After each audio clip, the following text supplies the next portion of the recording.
Prince Harry was absolutely furious and in tears the night before Queen Elizabeth's funeral, but not because of her death. Hello viewers, welcome to Royal Informate. If you're new here, please make sure to subscribe and hit the notifications bell so you don't miss any updates about the British monarchy. The Duke of Sussex was reportedly so upset that he was in tears on the eve of his grandmother's funeral, but not for the reason you think. Losing a loved one to death is incredibly hard for anyone, including members of the royal family, who mourn the loss of their matriarch Queen Elizabeth II, as the whole world watched. But the night before her funeral, Prince Harry was so upset and angry that he was in tears for a reason besides his grandmother's death. Read on to find out why. There's no denying that tensions were still high when the Sussexes returned to England for the Queen's funeral in 2022. And because everyone wanted to see how the Duke and Duchess would act around the Waleses, King Charles reportedly had the couples do that impromptu walkabout together at Windsor Castle to show unity and ensure that the focus wasn't taken off his mother being laid to rest. During the processions, Prince William and Harry walked side by side,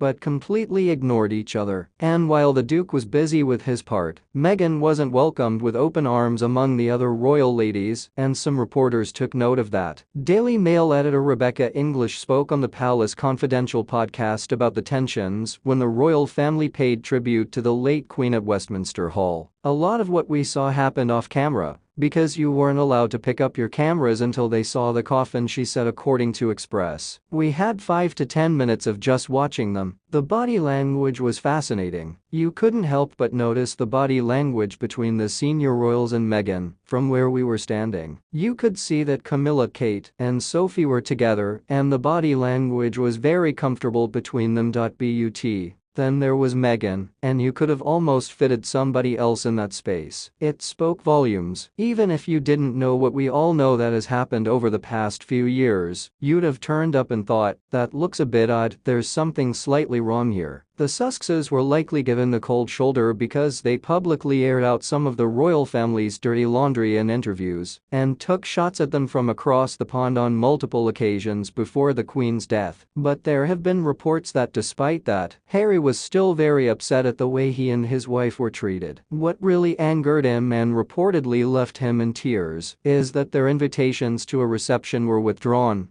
after the palace made it clear the event was for working royals, and they did not meet that criteria. Being shunned by his family left